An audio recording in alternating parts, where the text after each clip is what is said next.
Flash लगती है बाहर लाइट?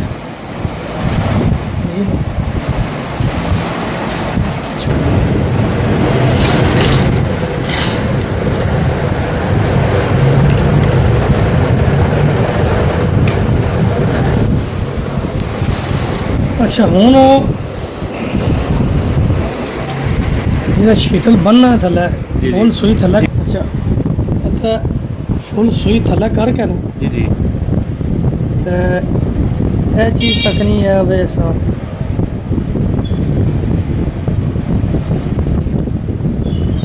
सुई दी नोक तो सुई दी नोक जी है ना जी जी।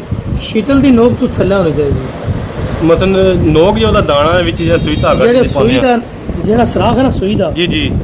शीतल दी नोक उस तो ऊपर होनी चाहिए ठीक हो गया। सराख थल्ले होना सराख चाहिए हुण थल्ले होना चाहिए, समझ आ गया। शीतल दी नोक ऊपर होनी चाहिए ठीक हो गया जी। तो इतनी एक ऊपर होनी चाहिए है भाई बिल्कुल ही बहुत ही ऊंची होगी फिर भी टॉप करेगी सही है।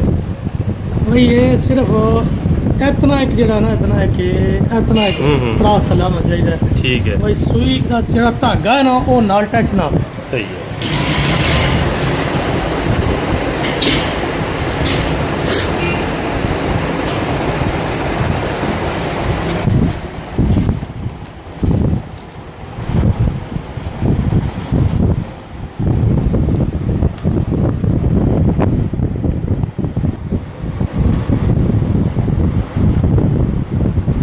ਹੁਣ ਤੁਹਾਨੂੰ ਨਜ਼ਰ ਆਉਂਦਾ ਹੋਵੇਗਾ ਸਰਾਖ ਕਿੰਨਾ ਕੁ ਥੱਲੇ ਹੈ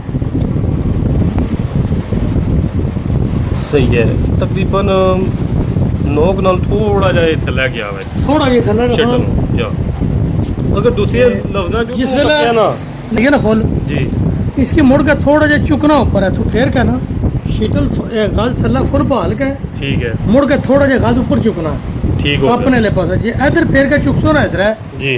तो फिर शीतल बन सो फिर सुई शीतला पर लग सी ते इनू अपने नाल फेरना है। जिधर अपने ले फेरसो ना ठीक है। ਇੱਥੇ ਫੇਰ ਕੇ ਇਹ ਐਸਰਾ ਇੱਥੇ ਆਪਣੇ ਨਾਲ ਫੇਰਿਆ ठीक है।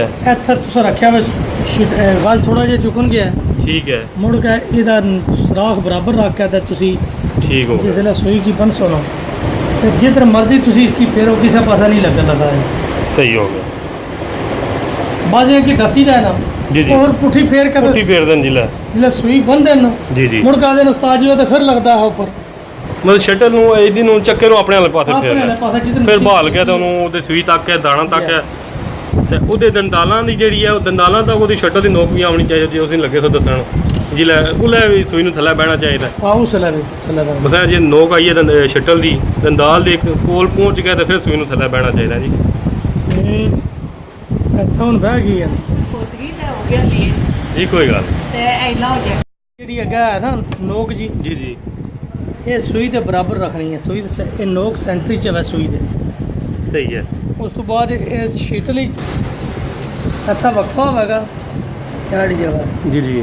ਤੇ ਵਕਫਾ ਹੋਵੇਗਾ ਤੇ ਫਿਰ ਧਾਗਾ ਆਰਾਮ ਨਾਲ ਨਿਕਲਦਾ ਰਹੇਗਾ ਤਕਰੀਬਨ ਦੱਸਣ ਲੱਗਿਆ ਸੀ ਨਾ ਇਸ ਦੇ ਦੌਰਾਨ ਜਿਹੜਾ ਇੱਕ ਕੋਈ ਸੂਤਰ ਦਾ ਸ਼ੀਤਲ ਫਿਰਨਾ ਵੀ ਨਹੀਂ ਚਾਹੀਦਾ ਜੀ ਜੀ ਤਾਂ ਟਾਈਟ ਵੀ ਨਹੀਂ ਹੋਣਾ ਚਾਹੀਦਾ ਵਿੱਚ ਫਸਣਾ ਨਹੀਂ ਉਹ ਚਾਹੀਦਾ ਸ਼ਟਲ ਟੇਕ ਦੀ ਜਿਹੜੀ ਨੋਕ ਹੈ ਇਹ ਸੂਈ ਦੇ ਦਰਮਿਆਨ ਜਾਣੀ ਚਾਹੀਦੀ ਹੈ। ਉਹ ਤਾਂ ਪਹਿਲੇ ਹੋ ਗਈ ਹੈ ਨਾ ਠੀਕ ਹੋ ਗਈ ਹੈ। ਸ਼ਟਲ ਟੇਕ ਦੀ ਇਹ ਨੋਕ ਜਿਹੜੀ ਇਹ ਹੋ ਗਈ ਹੈ। ਇਹ ਨੋਕ ਹੈ ਠੀਕ ਹੈ। ਇਹ ਨਹੀਂ ਇਹ ਜਿਹੜੀ ਇੱਧਰ ਇਹਦਾ ਇੱਕ ਪਿੰਨ ਬਣੀ ਹੈ ਸਾਈਡ ਦੇ ਜੀ ਜੀ। ਇਹ ਤਾਂ ਸੂਈ ਦਾ ਸੈਂਟਰ ਹੋਣਾ ਚਾਹੀਦਾ ਠੀਕ ਹੋ ਗਿਆ। ਇਹ ਹੋ ਗਿਆ। ਉਸ ਤੋਂ ਬਾਅਦ ਹੁਣ ਤੁਸੀਂ ਸਿਰਫ ਉਹ ਸ਼ਟਲ ਟੇਕ ਦੀ ਤੱਕਣੀ ਹੈ ਬਸ ਕਿ ਇੱਕ ਹੁਣ मैं- ਸੂਤਰ ਗੈਪ ਹੋਣਾ ਚਾਹੀਦਾ। ਠੀਕ ਹੈ ਜੀ। बस वो बहाल कहता हूँ मैं इसकी ये चीज़ ज़रा नज़र मारांगा भाई शीटल ठीक है 50 बदे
Anche 6 जाओ